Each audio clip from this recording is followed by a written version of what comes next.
What's going on, collectors? Welcome to episode number 2 of the Collect, Invest, Repeat Soccer Cards podcast. Today we have my good friend and special guest at Rick's Rips from Instagram and Twitter.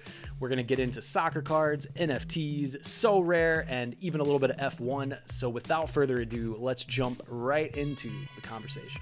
Well, cool. Thanks for joining, everybody. So on this episode, this is actually episode number 2 ever. So you're joining us at a good time. But we have my good friend from at Rick's Rips on Instagram. So just to give you guys a little bit of background, we actually kind of know each other from, I would say by now probably like 3, 4, 5 years. Just starting way back in FIFA Twitter and FIFA Twitch and all that kind of good stuff. But as I would imagine happens with a lot of people, FIFA can only last for so long. Ultimate Team can only last for so long. And here we are now collecting cards. So shout out at Rick's Rips on Instagram. If you guys don't follow him, I've definitely learned a little F1. I've learned a little more about soccer. So definitely a good follow. But now that we've kind of gotten the intro, tell me a little bit about, like, did you get back into cards recently? Were you into it like 20 years ago? Have you stayed into it all this time? Like, what kind of brought you back into it if you haven't been into it? Yeah. So I started off, I think a way a lot of people did that are around my age, collecting as a kid. And I remember going to the batting cages and whatnot, grabbing packs with my stepdad, and trying to do chores and whatnot to, get up a little bit of pack money here and there.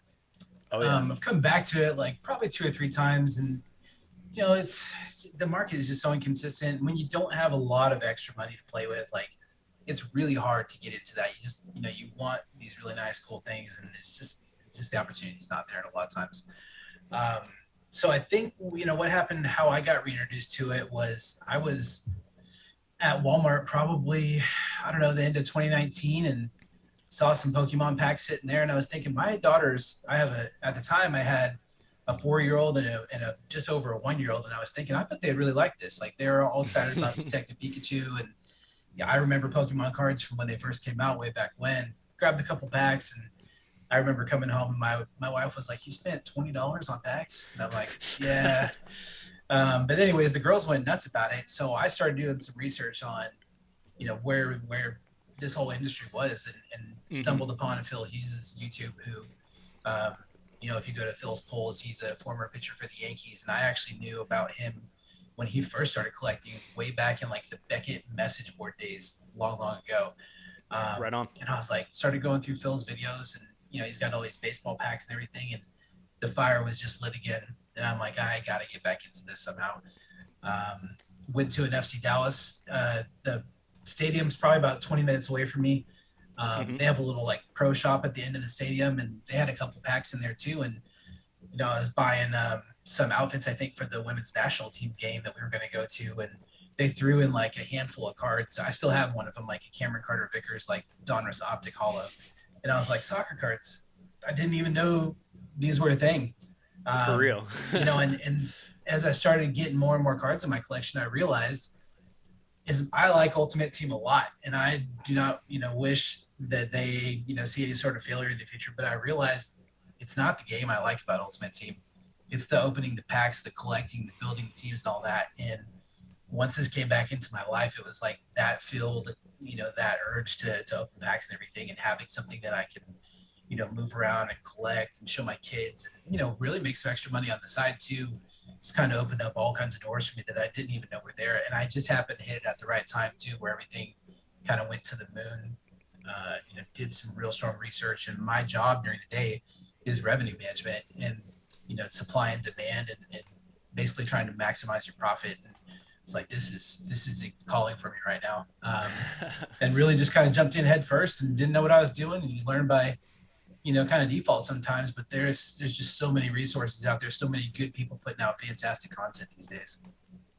Yeah, absolutely. And that's to your point. That's kind of what inspired me to get into it somewhat, is like, from the FIFA perspective and trying to fill that gap a little bit. But I definitely, I feel like my playing of Ultimate Team Days hardcore is potentially behind me at this point, other than maybe just collecting them for fun or trading on, like, for virtual coins or whatever.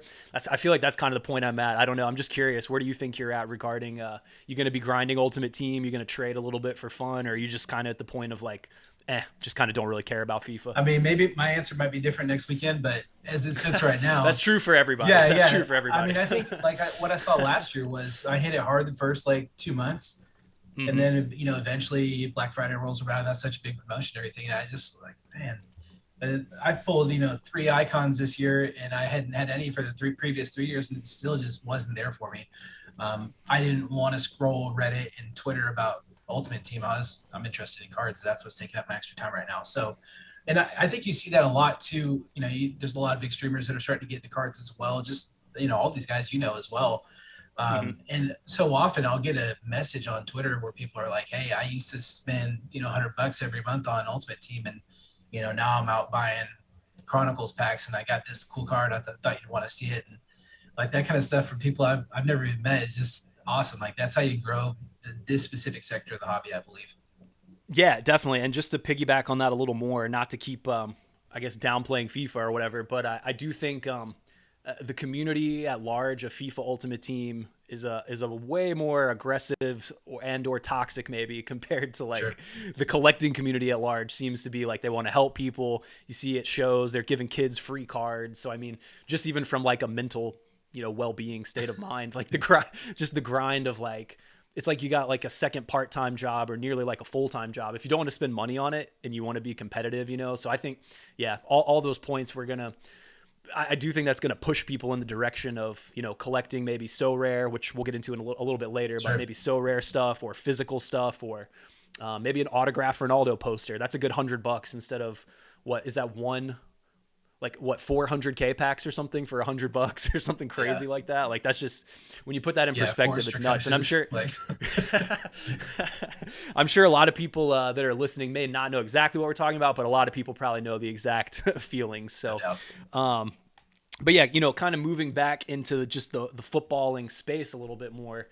This has kind of been on my mind a lot because it's coming up on a lot of podcasts and highlight shows that I like to follow. But what's your feeling on the World Cup happening every 2 years rather than every 4 years? Because I think there's a general consensus on how a lot of people feel, and I'm curious what you think, but I'll give you my thoughts after. But yeah, tell us kind of what you think about that, and what would be the pros and cons you think of every 2 years instead of 4? Yeah, I think it's real hard to separate what's good for the money and what's good for the players.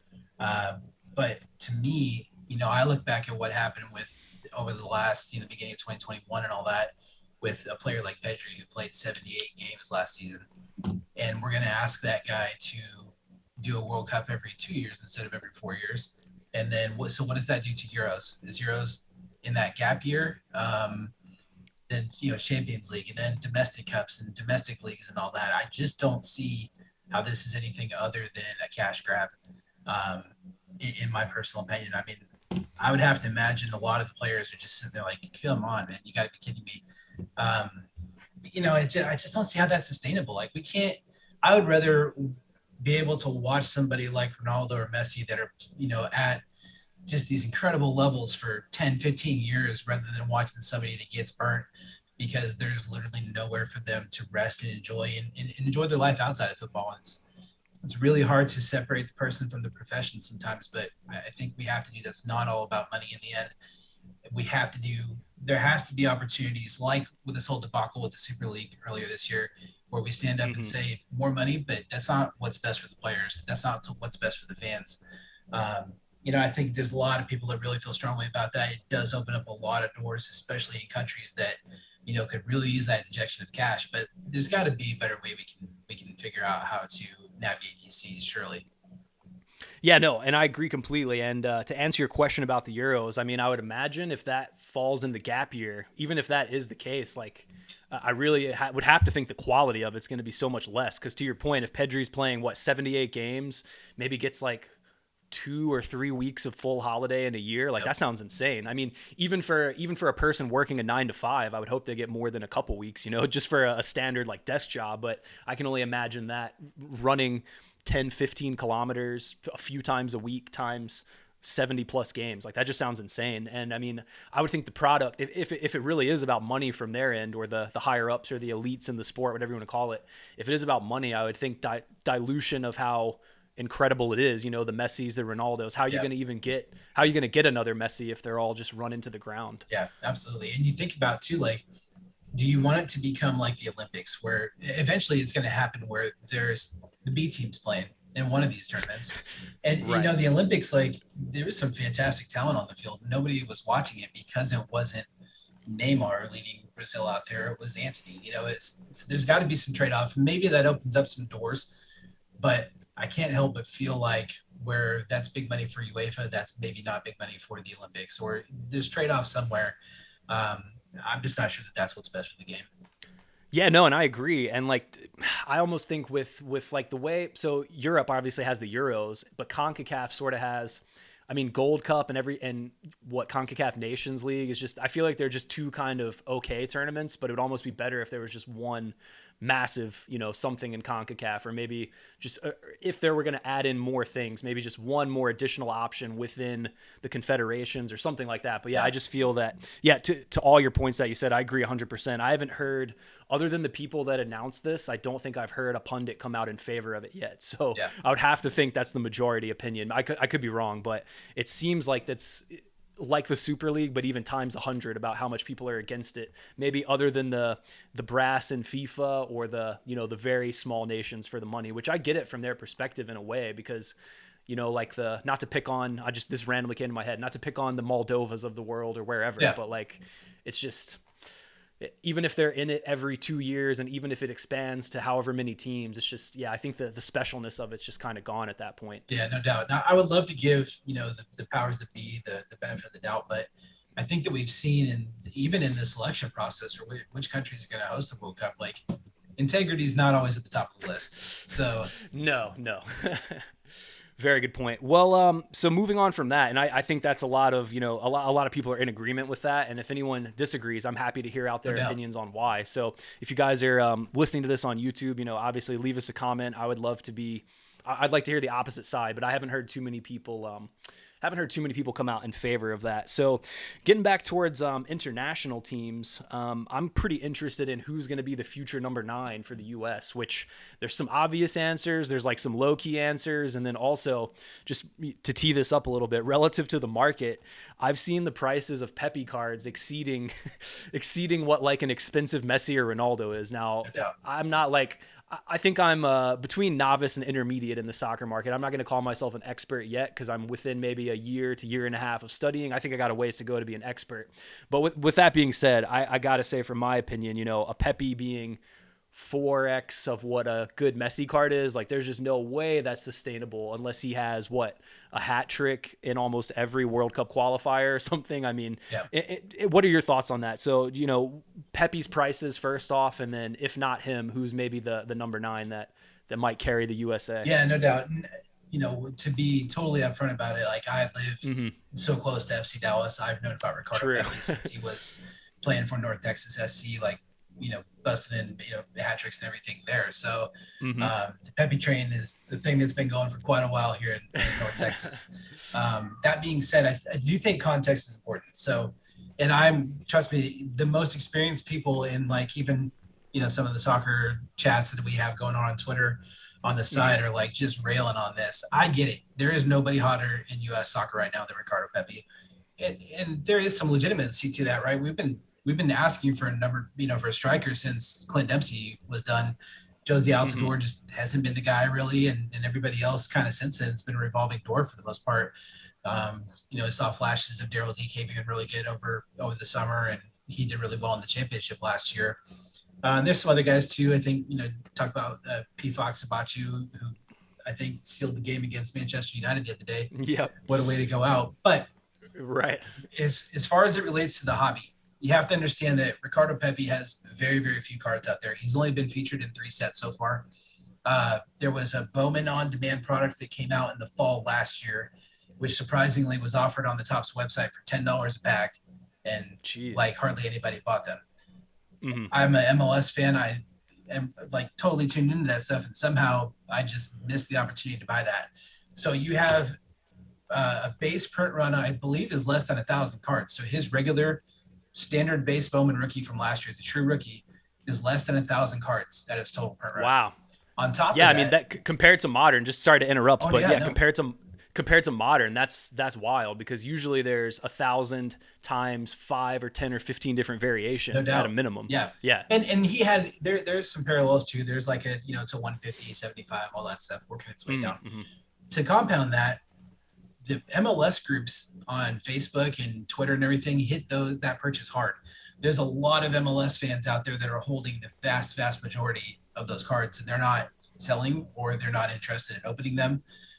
So it's tough to find, but they sold so little of them initially that when you were supposed to get one parallel per pack back in the day, they actually went back later and sent out packs of only parallels to the people that purchased them because they had too many laying around.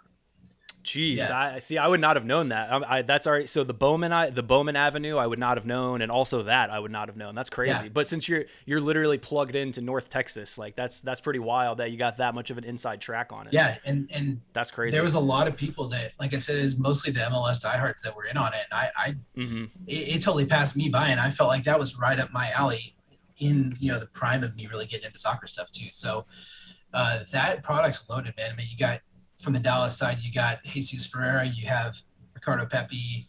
I can't remember the guy that went to Roma, but the right back that went to Roma is in there. Mm-hmm. You have Tanner Tessman, who's at Venezia now, and that's just FC Dallas kids. Then you have Daryl DK, like his true rookie card is in there. So it ended up being a loaded product, and at the time, everybody's like, "Who would buy MLS? This is ridiculous." Yeah. so that when you take that into account, there's very few of them, his real rookie card out there. Now you have Topps paper that came out back in the spring. That's, I don't know. It's not really a great card. Lower tier product, but no doubt. That's they always joke about leaving stuff like the stuff you see behind you for the kids. That's what you leave for the kids is the paper totally. Topps in a lot of ways. Now Topps Chrome came out. Topps Chrome releases the week that the Pepi hype train hits its peak, right? And that was too good how that worked out. And like I've just happened to be when I'm out at a Walmart or a Target, if I see those, I'm grabbing them. I've been ripping those like all week. And just to build off what you're saying about MLS fans, I feel like maybe even as much as maybe a few years ago, those have been a tough sell on eBay, perhaps. Yeah. But I'm opening those. I'm keeping U.S. men's national team for myself and like selling off the extra. Yeah. And it's a value. Like one or two parallels pays for the $20 box almost like that, which is crazy. Yeah. Because I would almost think, compared to the paper Topps this year, lower tier, kind of like unless you get an auto or some super low number or something. But I found the Chrome really fun, and I've also learned 5 or 10 players off the that I wouldn't have known off the top of my head to just look out for in a dollar bin at a show or whatever. Yeah. Just by opening them. And $20 is a pretty low cost of entry compared to $250 for a small box of something a couple years old or however you want to look at it. You can get them for $20 if you happen upon them on the store. If you don't, you can buy them for $30 secondhand. That's not bad. Still reasonable. Reasonable. That's half or a third of what you're paying for Topps Chrome Champions League right now, which is for sure outrageous. But yeah, and it's got a pretty strong class. I mean, you got Caden Clark, you got Paxton Aronson. Those are probably the two big true rookie names, and then you have Ricardo Pepi's first autograph, which a lot of people are down on that. Oh, it's not a rookie card. I promise you, it seems expensive now, and I think it is expensive right now. But 5 years from now, if he is who we hope he is, people will look back on that card and go, yeah, that's one of the cards you have to have with Ricardo Pepi for sure.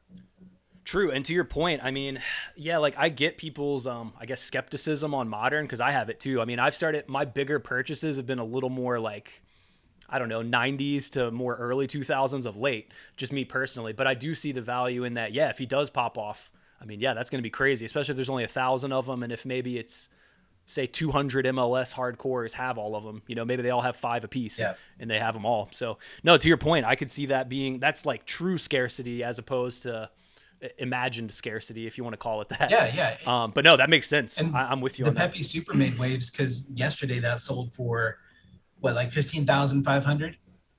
Yeah, I saw that. I think I saw it on someone's Discord, maybe like a Sunday League Investors post or something on Instagram. Yeah. But yeah, it sold for a ton, like way more than I would have thought. So I've been ripping those boxes in hopes of finding that, but I guess it's gone now. But there's still plenty of other interesting ones. And just to follow up on MLS Chrome Blasters, like I've probably opened maybe 3 or 4. But I was lucky enough to get a base, Paxton Aronson, and even a pink X refractor of him. So I had pretty good luck actually to start. And those, I'm just keeping. Worst case scenario, I lose what I put in the box. Best case scenario, he pops off, and him and Brendan Aronson are just tearing it up. So yeah, I've been finding it a cool way to build my PC with like stuff I didn't know was out there in a way, if that makes sense. Yeah, no doubt. And I mean, you look at Paxton; he's so young, and everybody says he hasn't done anything. You know, he looks like he should be a TikTok star instead of the chase in Chrome or MLS Chrome. But true.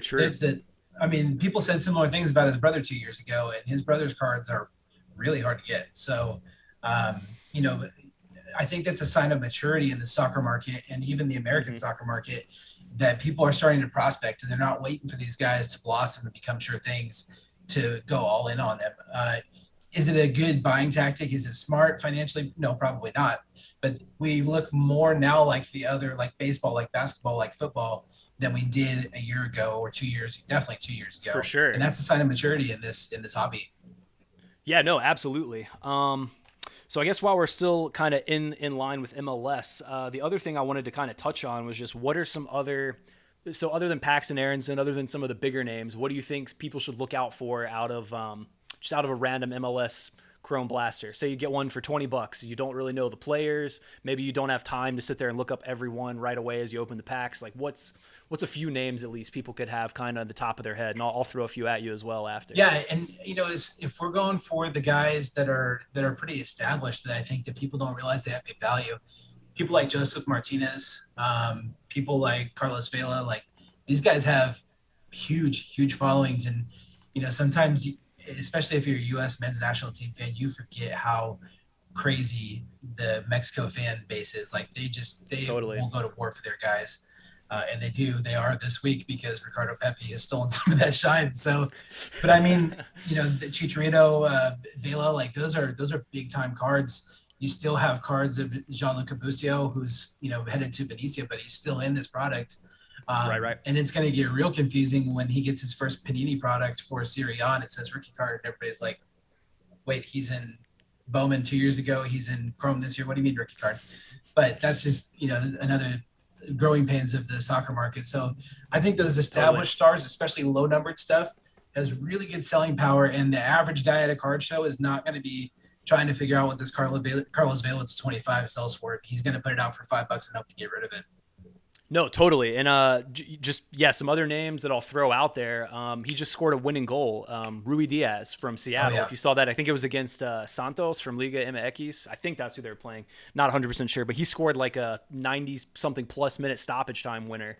And I'm sure if you look at the eBay sales, I bet you know, there was 3, 4, 5, 6 sales within an hour or two after that game from the people that were watching it. And, you know, to your point of the maturity, I would imagine a year ago even, that may, you know, maybe a little longer than that, a couple years ago, I would think that probably wouldn't even cross people's minds to instantly go buy an MLS player's, you know, aqua numbered card or something the second that he scores the winner. So I do think that's a good sign, because I'm sure, you know, if you're really dialed in on NBA, somebody goes off for 50, you have some PSA 10s, you know, you can flip them like instantly for NBA, NFL, et cetera. So I am hopeful that that's kind of where we end up soccer market wise. But yeah, so just a few other names that come to my mind. You said Busio, that was one I was going to mention. Yeah. But Rui Diaz, and also Seattle's a very storied club in MLS. So I mean, anyone in MLS knows Rui Diaz. They know their titles, they know their history.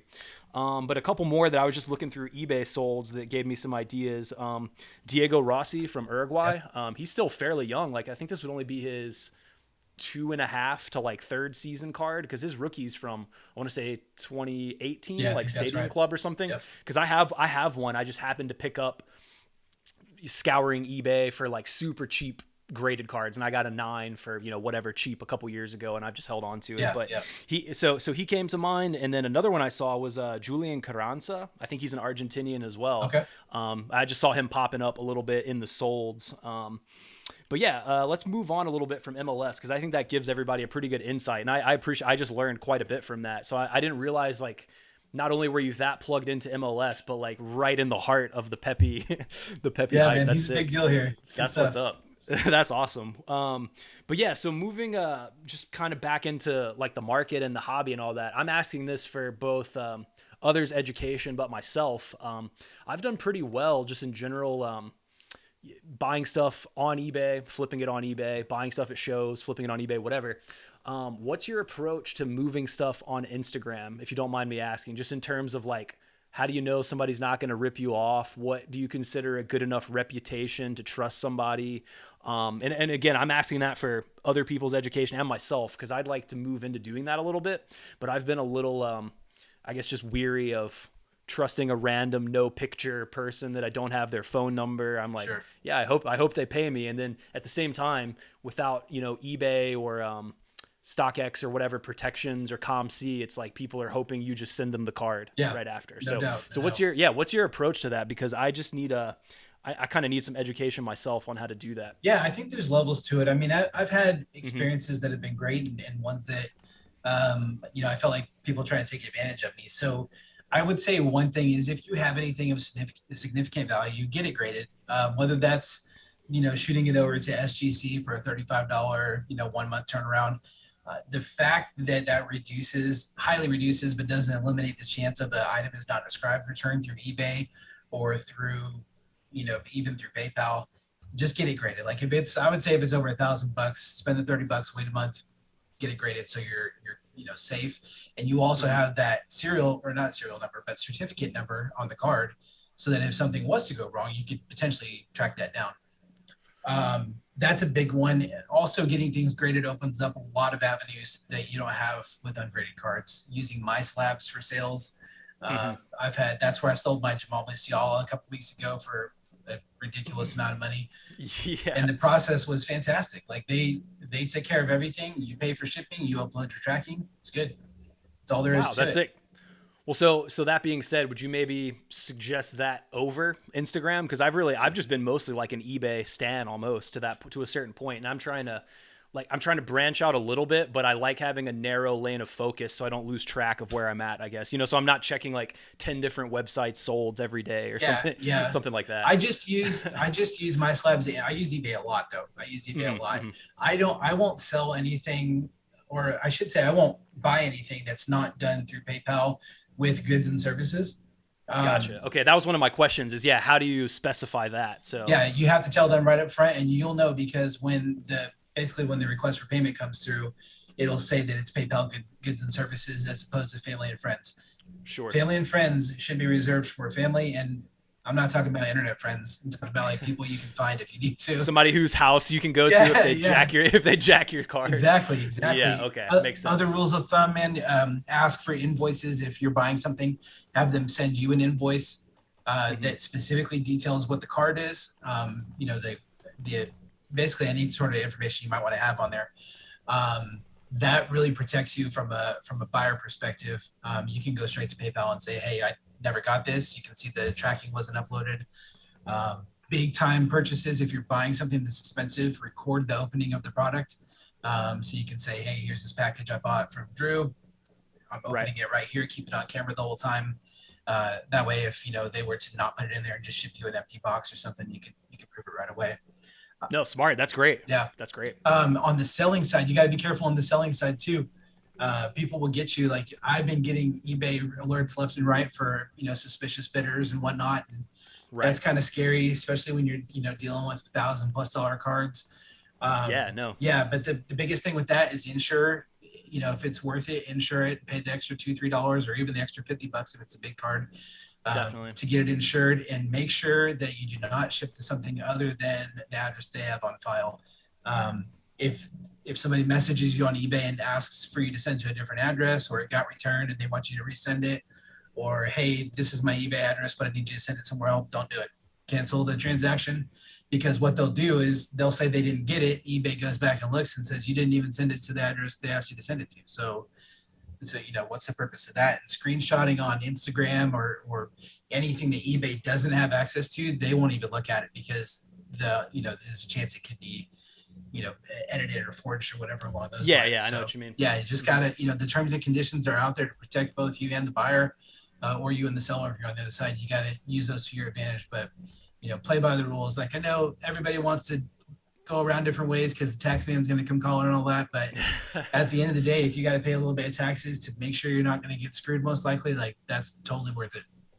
No, I agree. And I guess just while we're on the subject of platforms a little bit more, just my 2 cents, like I find it kind of crazy. Like I get that people like eBay has its issues, you know, it glitches sometimes, the app messes up or et cetera, whatever. Yeah. But I find it kind of like, I'm kind of surprised how much people complain about the fees, just given that like, you can like, can you walk out your front door and just hold up a card and just be like, hey, someone buy this? Yeah. You know, like they give you this massive marketplace. There's millions of users. There's people looking for probably that specific card if you title it correctly and put good pictures. So, I mean, just from my perspective, like if you're selling a few a day, you're smart about how you ship it, you buy the right stuff, like I think a 10 to 12% cut is more than reasonable for what you get. Sure. But I mean, maybe that's just being overly optimistic, but curious of your take on that. Like, do you find eBay a fair platform? I mean, I've done like thousands of card transactions at this point, and there's been a handful of just,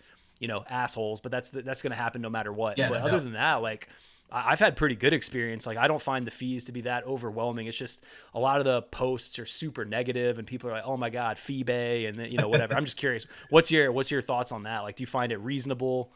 Yeah. I mean, for me, you're paying for eyeballs, and there's nobody Totally, that has yeah. more eyeballs on your card than eBay. And you got to go in there and use it correctly. I mean, everybody wants, myself included, they want to blow right through the listing process and, you know, put as few details as possible and get it listed up there. But that's ultimately what steers people towards your, you know, the products you have for sale. So if you want the most eyeballs on it out there, that's the way to do it. There's a lot of people that can do stack sales on Twitter, Instagram, and all that, but it takes a long time to get a following like that. I mean, it pretty much has to be your main job, or you got to be, you know, a verified account or something that people are just dying to, you know, hold something that you held, I guess. But Yeah.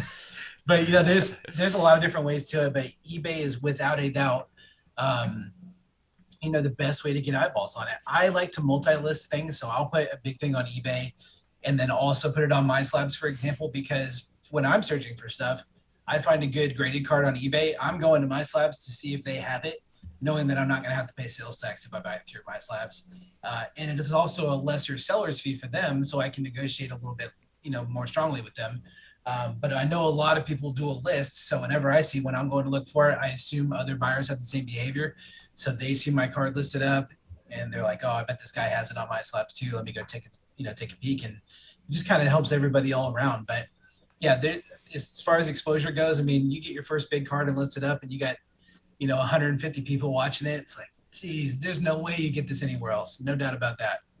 No, and I agree, for sure. But however, you might have an advantage. You might be able to actually walk out with a Pepi from your front door and sell it to someone. Someone might actually take it from you where you live. But given that most people don't have that, I do think that, yeah, a 10 to even up to 15 or 13%, like if you're buying the right things and listing it correctly, I do think that's more than reasonable. I just kind of wanted to get that out there because a lot of the Insta or Twitter of card collectors and sellers, I just feel like it's super negative, and realistically, they got to make money. You know, they're not running a charity. It's not card sales for charity.com or so, you know, whatever. And it takes work. I mean, I've got other avenues I go through too. Sometimes I use StarStock for certain things, which is like a consignment website. I've, you know, considered using Check Out My Cards, which is also a consignment website.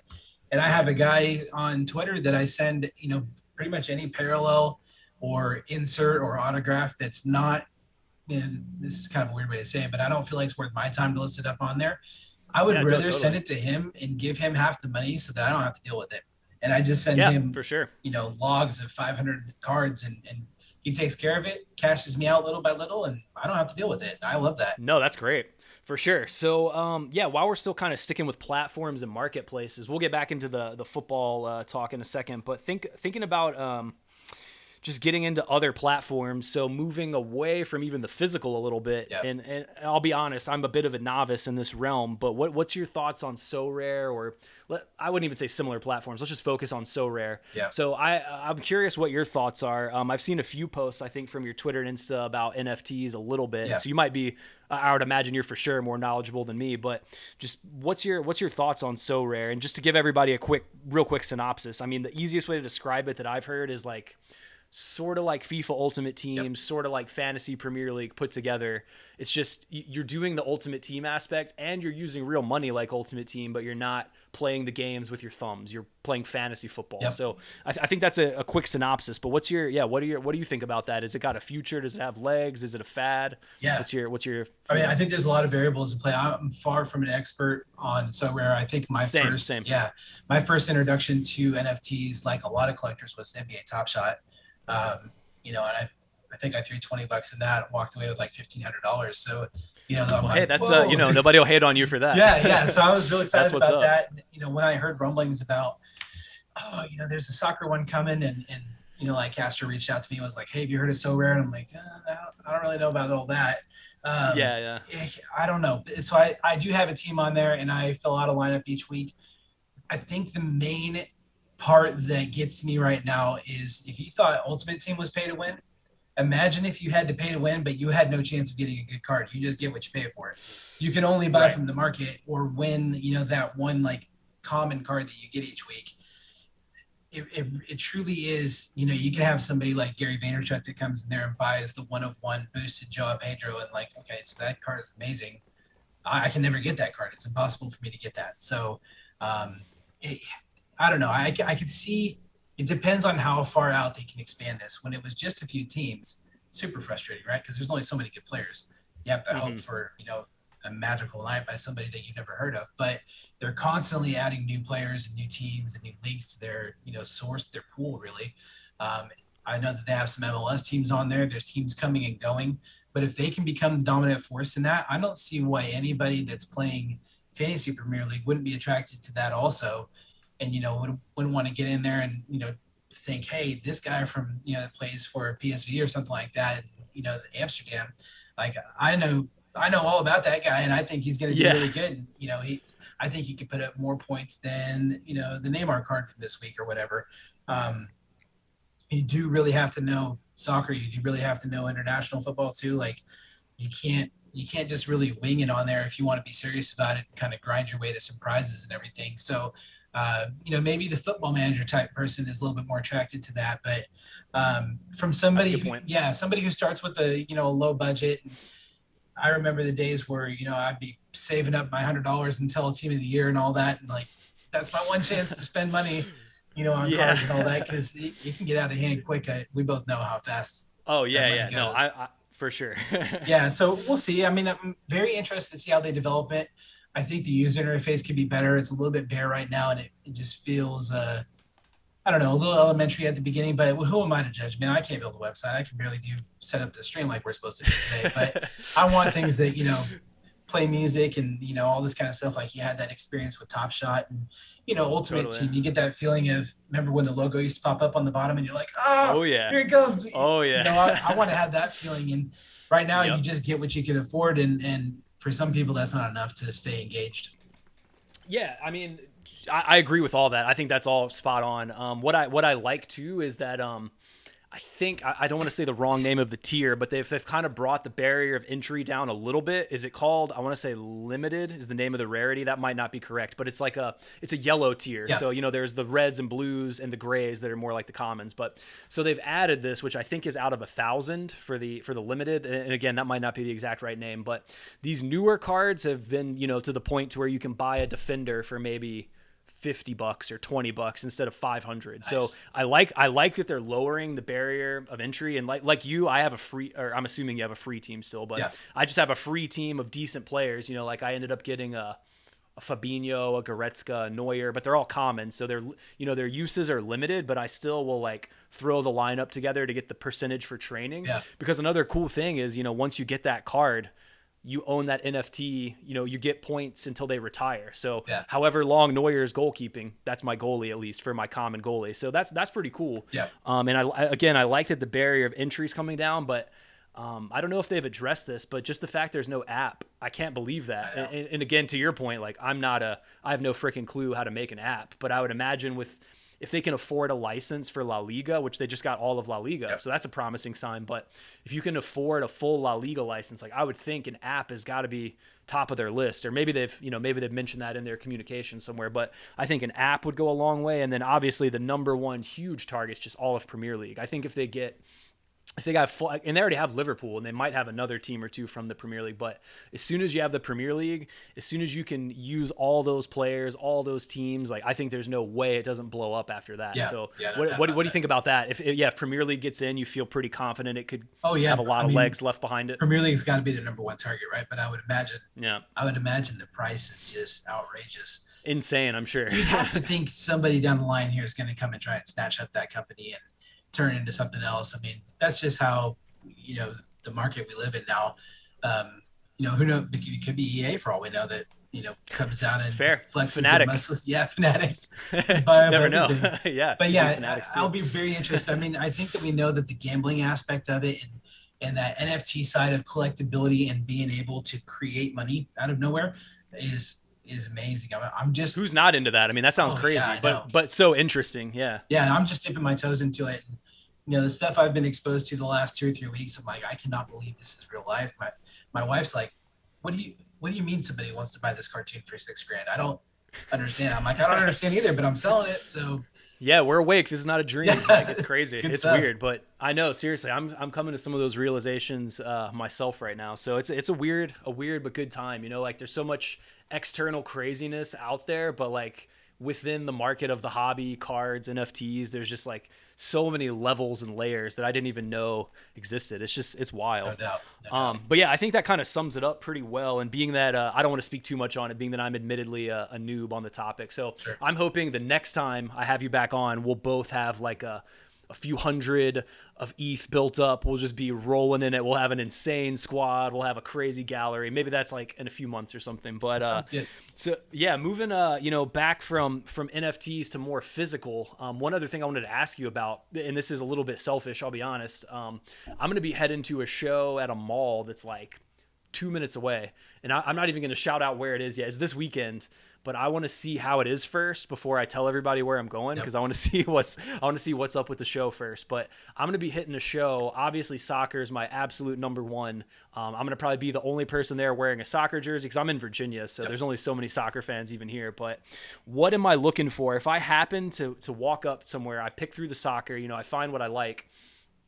What's like 1 or 2 names if some guy's just got a pile of F1, he doesn't have a freaking clue about it. Yeah. What's like 1 or 2 names I could look for and just pay $5 and whatever. I'm willing to risk $5 or $10 on a card. Who am I looking for if I'm just a total noob because I know nothing about it? But I think soccer is still a little alternative, and then F1's a tier like slightly further alternative by a little bit. Yeah. So who am I looking for? Just if I randomly have no clue, give me an idea. And there's a lot of crossover between the two sports. That international aspect, that European home base, like at least as far as where the business central of it all is.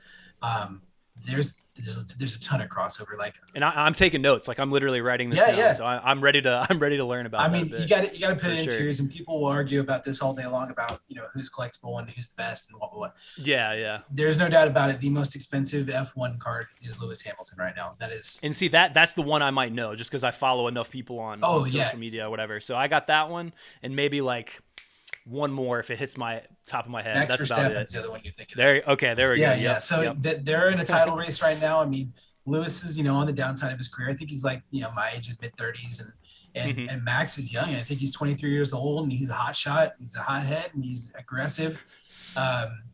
First off, if you are even thinking about dipping your toes into Formula One, you have to go watch Drive to Survive on Netflix. And I've heard that. I got to do that for sure. Yeah, it's on my list. You think definitely. Like, oh yeah, I'll get to it. You're going to watch one episode and you're going to be like, okay, so I can probably finish the season by the end of the weekend. You're going to be like, and I'm getting on eBay like nonstop. Oh, no doubt. And it's a good time right now too, because Formula One has 3 products that have been out. There's Dynasty, which was $1,500 a box when it released. It might be like closer to $2,000 now for one card. Then months later came Formula One Chrome. So there was no flagship last year. It was just straight to Chrome. Right. Retailed for like $275 from top, sold out instantly. Boxes were like $500 day one, worked their way down a little bit. But Lewis Hamilton, Max Verstappen, the 2 hot rookies right now, and this changes weekly, it seems like. But the 2 that I think are going to be, probably the main focus of interest, at least at the end of the season here, is you have Lando Norris, who's driving for McLaren, and then you have George Russell, who is on Williams currently this season, but will be taking Valtteri Bottas' spot on Mercedes next year. So that's one of those moves that, like, everybody knew was going to happen. It was just a matter of time.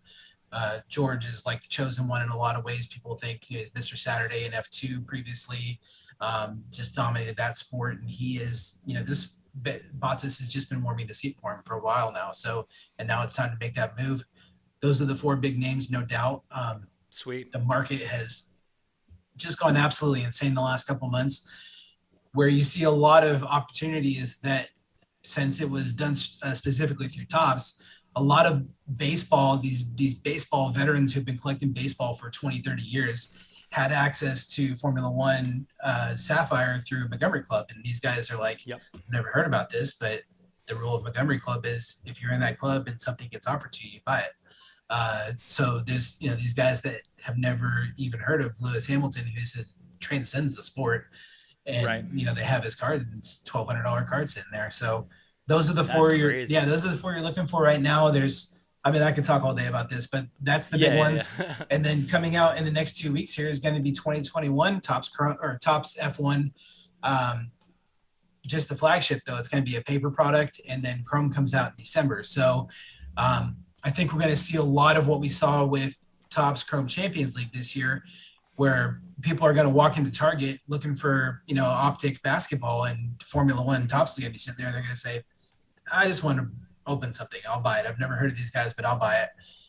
The soccer market went nuts over the summer because people were opening, many people were opening the first soccer they've ever seen in their life. Non-soccer fans, going into the soccer side of collecting. And I think you're going to see that a lot of Formula One too. And what are they going to do when they get Formula One in their hands? They're going to say, okay, this is not George Russell's rookie card. What is his rookie card? And they go to eBay, and all of a sudden you have, a new buyer out there. So there's a lot of opportunity coming up in Formula One. The sport's just now starting to blossom over here. I'm all in. I've only been all in since like the end of last year, but it's just, I love it. I wake up at 6 and, watch the races and stuff. And I watch qualifying every week. I have not missed a race yet this year. It's the best thing ever. And I'm going to the race in Austin next month. Oh, nice. Yeah. Assuming everything's like, calm and cool and all that, then we're going to go. But man, that's what I'd be looking for. And a good sign that you're going to find some Formula One is you find the guy that has the table with hockey or soccer. They're willing to go outside of what they're comfortable with normally. They're willing to go beyond the basketball, the football, the baseball. Mm-hmm. If you see those 2 sports, you keep looking, because you're probably going to find some Formula One in there, if anywhere.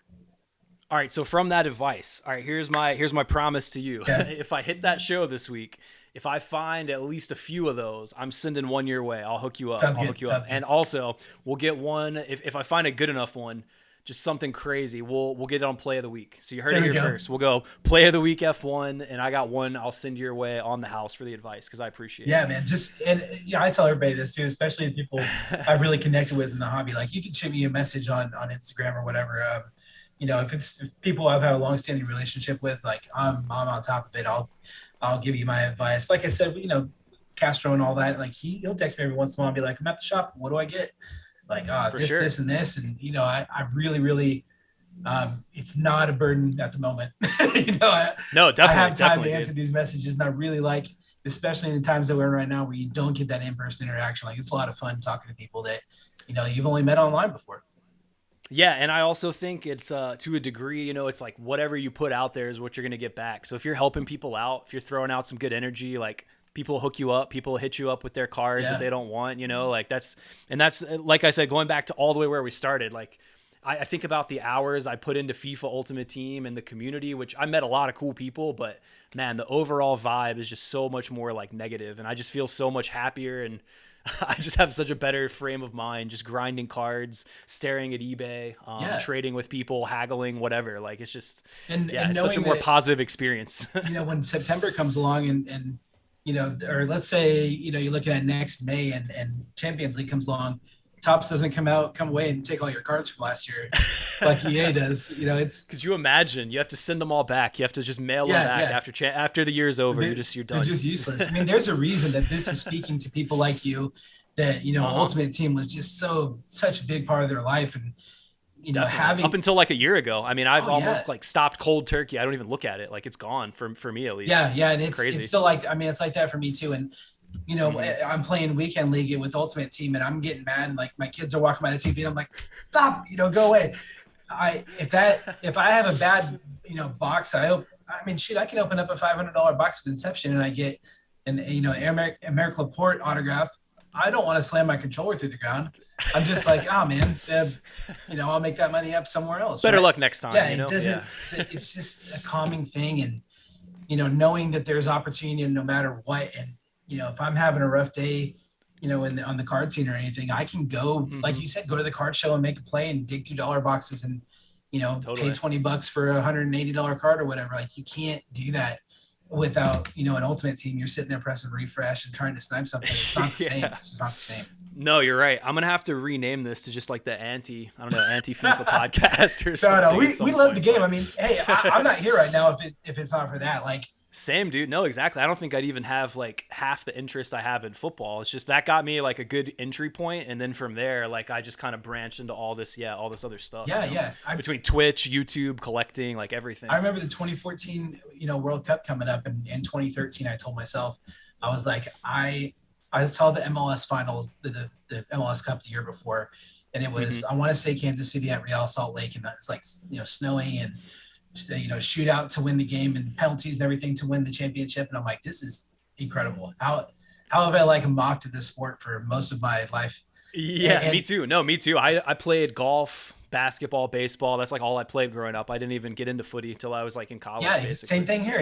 And now I appreciate the global aspect of it, and like knowing that there's some kid in Eastern Asia that is like into the same thing as me right now. Like, that's amazing. That's for sure. And it's the same thing with Formula One. And that's why those two sports speak to me. I grew up watching basketball, football, baseball my entire life. And when I turn on the TV Saturday morning, unless Oklahoma State's playing, I'm watching soccer. And I'm not watching college football unless my team, the one I care about and went to school for, is playing. Sunday morning, I don't really care about the NFL all that much. Like, I'll watch it, but to check my fantasy team, I'm watching soccer. I'm watching the Formula One race because those speak to me, man. Too. Yeah, no, I'm in the same boat. I went to Virginia Tech. If the Hokies are playing, I'll watch that. Otherwise, it's like, who's up in Premier League? Yeah. If there's no good Premier League, who's up in Serie A? Who's up in Bundesliga? Yeah, I'm in the same boat. No, absolutely. We'll get him back like just towards more specific leagues in football. I'm gonna give you a couple like quick fires here. So let's just go straight up Premier League. Who's got the golden boot? We looking at Kane, Lukaku, Ronaldo? Who's gonna score the most goals? Lay it on me. It's gotta be Lukaku. Same. I'm with you, and I'm a Chelsea stan, admittedly, so I'm enjoying it. I'm living it up. I get that not every year is going to be like this. Like, I'm loving it. I'm enjoying it. They just won the Champions League, but I don't want to be one of those fans who's just like salty and a bitch when their team's doing terrible. So like, I'm taking it in right now, and I love it, but I'm not going to be it doesn't last forever. So I'm enjoying it. Yeah, to your point, I agree about Lukaku. Like, I think the team is there. The coach is there right now. The owner's spending money. Like, it's all lining up right now, and that's just, for my fandom, is fortunate. So I'm with you, but I do think there's good arguments to be made about Ronaldo and Kane as well. But I don't trust Kane to stay healthy. Same. I'm with you. And I think there's also just kind of the outside noise aspect with the transfer rumors and all that. Same thing with where's his head at? Head at? That's what I'm thinking for Kane, because it's a new manager. It's weird players coming in and out of the lineup. Bergwijn's been taking knocks. Lucas Moura's taking knocks, like just today, I think. So yeah, it's kind of a what's his supporting cast going to be? How's he going to mesh with the manager? All that kind of stuff. And there's a lot of people that think that they might be a net positive without him sometimes, and which sounds crazy, but that's wild. Yeah, I mean that's just some of the opinions that you see from their fans, which I know they have a very passionate fan base. And I'm very fortunate that I watch a lot of Premier League, but I don't really have a team. So it allows me to kind of step back from it. And I really don't even have that big of an attachment to Pulisic like I thought I would. I just, I enjoy watching Liverpool. I enjoy watching Man City. I enjoy the spectacle that is Man United right now. And collecting will make it where you enjoy watching the Newcastles and the West Broms and stuff like that. Bro, Sam Maximin rookies, Joelinton rookies. I'm with you on Newcastle. Yeah. And I got Crystal Palace in a break a while back, and I was like, what? Crystal Palace? What am I doing with that? Yeah, but then you're like, Conor Gallagher, though? Yeah. Dude, he's going off. Conor Gallagher's going crazy. And they have Ezzy as a rookie last year. He's one of the best rookies you could have got last year. So, all of a sudden, like, I'm invested now, quite literally, in how this team's doing. Yeah, for sure. But yeah, I like that. I think, obviously Lukaku, I think, is who if I was putting money on it, that's how I put money on. Ronaldo can always go off. And I just wonder, will they let him play enough Like, I think he's going to get a lot of rest, and I think Greenwood's going to demand minutes too. We'll see what that looks like. Like, I'm not a tactician by any means. I have a lot of struggles with formation and fluidity and that kind of stuff on the pitch, but just going from a normal like thinking man standpoint, like he's got to get some rest. Those legs have they have all those miles from Euros over the summer and all that. Plays a lot of games, man. The guy's been knocking them in for years, so at some point he's got to get a little rest here and there, and that should keep him from getting it. Yeah, no, I agree. And these last couple questions might be a little United centric, I guess. But sticking with that point, just from a hobby perspective, like Sancho and Greenwood, I guess, were the hobby darlings basically. Yeah. For just the young kids coming up. Obviously, Sancho got his move, but do you think Ronaldo being there is that a plus for Sancho, a plus for Greenwood, or is it a plus or a minus for one or the other? Because my take is like, if you're getting to learn from Ronaldo, that can't be bad, right? And suppose that the meme right now is they're all not eating dessert or whatever, which I guess that's not a bad thing. But yeah, I would imagine learning from him, training with him is great. But at the same time, like, are their minutes going to be reduced by a ton? Is their interest going to go down because they're not playing? Like, what do you think of Greenwood and Sancho in that regard? I mean, I think I was really excited for Sancho. I picked up a couple of his rookie cards, like the Topps Chrome, the Optic, back in March, like before, when it had that little bit of dip for the soccer market. And I was thinking he was going to flash at the Euros and his stuff was just going to be absolutely through the roof. Sign with United, another bump, and then I'd dump him. They really haven't done too much, and it's mainly been because of his on-the-field production. It's just not there right now. That's not to say it won't be there. I think there's still time for him. I think he's a very talented player. I am very big on, if you're investing in someone, you want them ideally to play for a big team, and you want them to play for a country that's competitive every other year, World Cup and Euros or whatever their domestic, tournament is. That's very important to me. So he fits the bill there, right?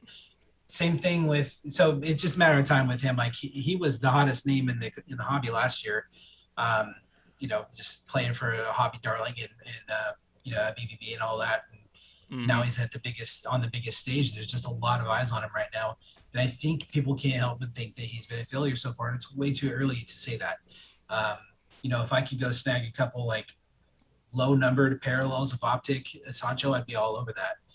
On the flip side, to me, I'm trying to look at this a positive way with Greenwood. I think we got blessed with a buying window for Mason Greenwood because he was set to be the man up until Ronaldo, all of a sudden that 24-hour craziness happened and he's going from one side of the city to the other. But Greenwood stuff was already starting to work its way up, and now he's not going to get as much playing time. And we have a whole, potentially an entire year until, his stuff really goes through the roof again. So when I was at the card show last, I was looking at like the Pitch Kings, which was the short print out of Chronicles last year. And I think that the cracked ice is way too far out of my price range. And I think his stuff is a little bit elevated because of who he plays for. But there's a lot of potential there. You have to remember, with the higher floor comes the higher ceiling as well. With a player like that, plays a premium position, plays for a good country that's competitive, arguably, and plays for a real good team. So the sky's the limit for him. I mean, people will call me a heretic for saying this, but even Erling Haaland doesn't have that limit internationally. Like he can only go as far as Norway can. Whereas Mason Greenwood, you're right. You can make an argument he could be in the battle for a World Cup. So, absolutely, no, I agree with you. And then just, I guess, sticking with the city of Manchester a little further, what are you feeling on Foden these days? Like up, down? Can you get him for a deal, or you think he's just too overpriced? Like, what are your thoughts on Foden? I think he's at a real good spot right now. I mean, his stuff was probably a buy at the end of last year, right before he kind of popped off in February, March, all that.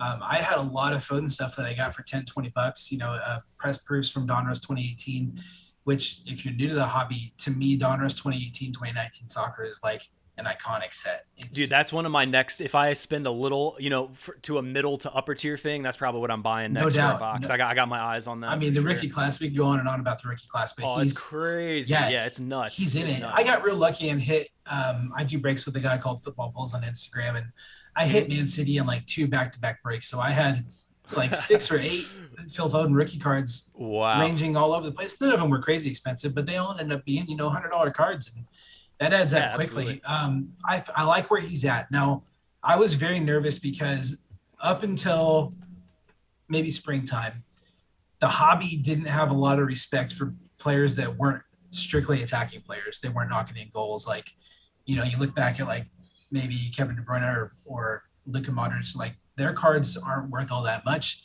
despite the fact that these guys are maestros. Like they influence the game more than anyone. For sure. Yeah, so I was worried when the Havertz hype started, when the Foden hype started. I was like, oh, here we go with the mids. It's people like looking for something that nobody else is onto yet. That's what I thought.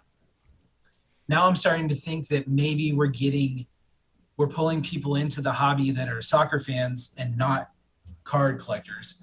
So we're not having people coming from baseball where they don't collect pitchers or catchers, or football where they don't collect anything but quarterbacks, really.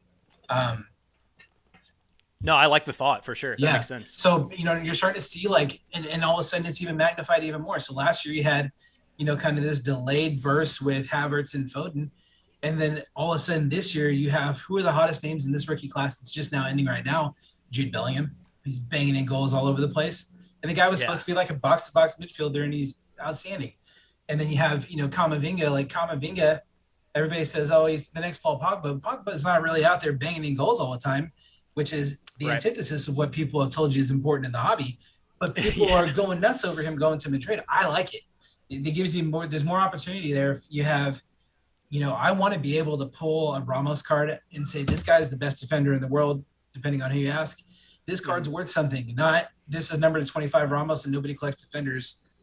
See ya. It's trash. So I like the development we're seeing. I think there is room to grow at every corner of the soccer card market, in my opinion.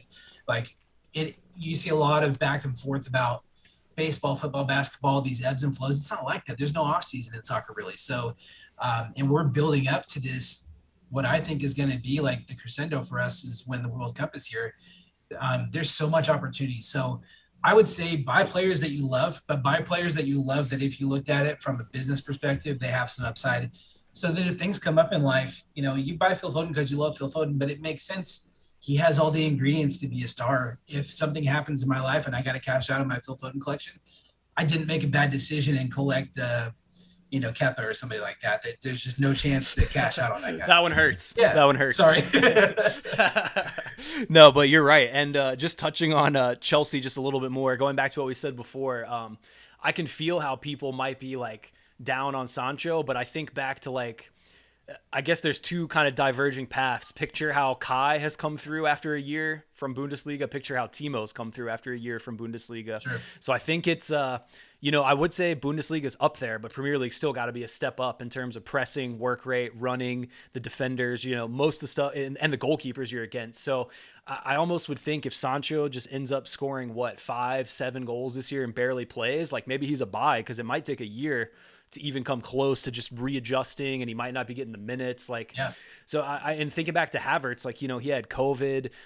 They were trying to get him in the lineup, but he didn't play much. And then this year, I think the front three of like either Mount, Havertz, Lukaku, or like Ziyech, Havertz, Lukaku, that's going to be a crazy front three that they're running. So it could, I think it might take Sancho even as much as like a year to year and a half to fully integrate in that team, and just not to be super anti-United, but I'm not on the Solskjaer train as like their, manager that's going to take them over the top. Like he seems to be good man manager maybe. And to your point, I'm not like a revered tactician or anything like that, but damn, like some of the stuff, I don't know, the way they handled that young boys game, just I wasn't super convinced with any of that. So just to stay in Manchester a little longer, let's do a little hot take. Is Manchester United going to make it out of this group? Because I'm not convinced, to be honest. I'll run down the group in case people don't know.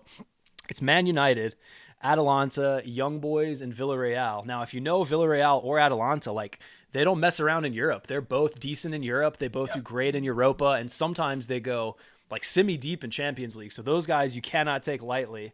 And given they were a man down, they did still end up losing to Young Boys. So I don't know. I think that would be the nail in the coffin for Solskjaer if they don't get out of that group. But what's your take on not only Solskjaer but that group as a whole? What do you think? It's so hard to separate, especially when you have years and years of Ultimate Team stuff. Like you think of Atalanta and you think, who's the first person you think of? Well, it's like Papu Gomez. Papu. Yeah, exactly. And he's not even there now. He's gone, I think. Exactly. Yeah. So But they have some sick players. Like they have Ilicic, they have Gozens, like they have some ballers. Yeah, they do. And I still think, I mean, at the end of the day, this team is built for Champions League. Like that's the entire purpose of, I don't know, maybe you get Ronaldo some rest or something, and he's like your Champions League guy, at striker and all that. This team has no business losing. I don't think that was an embarrassment the other day. No, and even a man down, I think that a draw would have been respectable. But man, you fell asleep, and one thing goes against you, and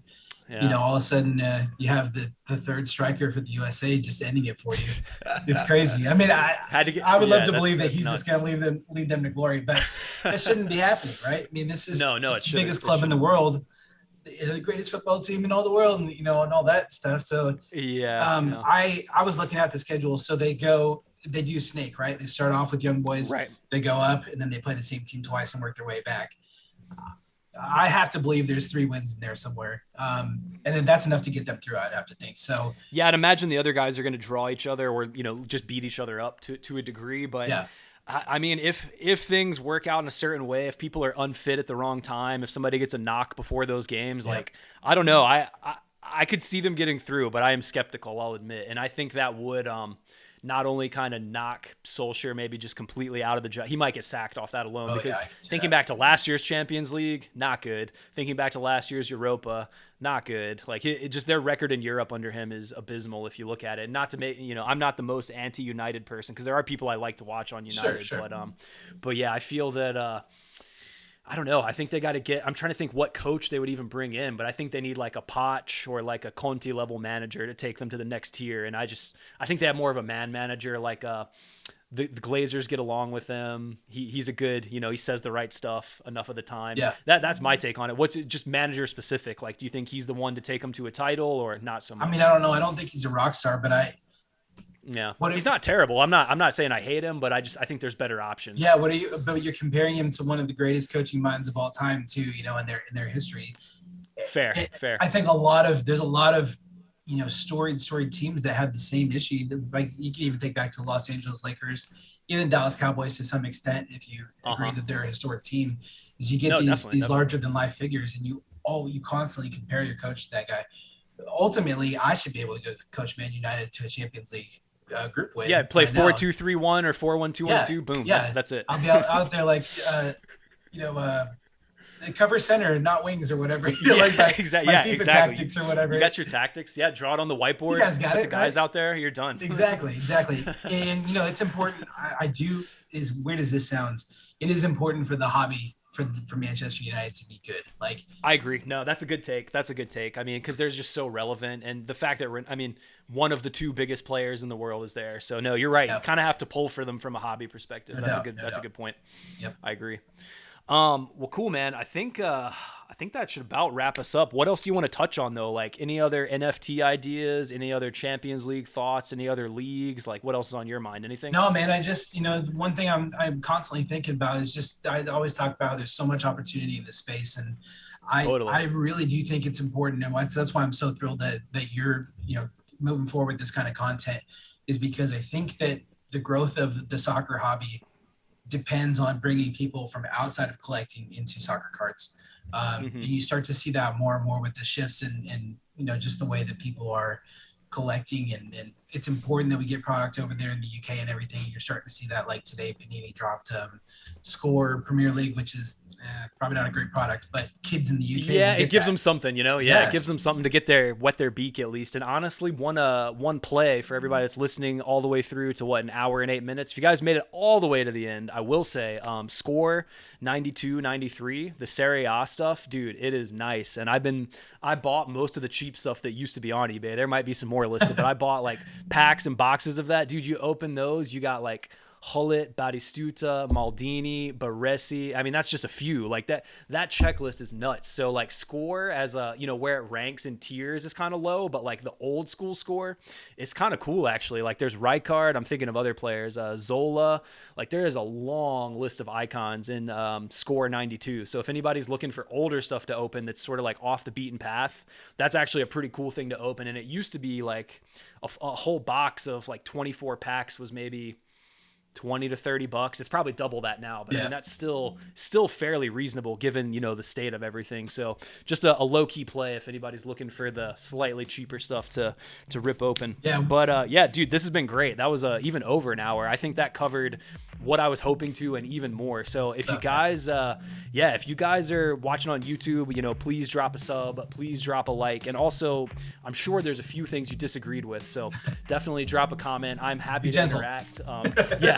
Don't be too hard on us. But please be sure you follow at Rick's Rips on Insta, Twitter, and anything else you want to shout out, or is that mostly covered? I'm good, man. I hope we get to do this again someday. Yeah, absolutely. I would love to have you back. And thanks for your time, man. I appreciate it. Appreciate it. Thanks.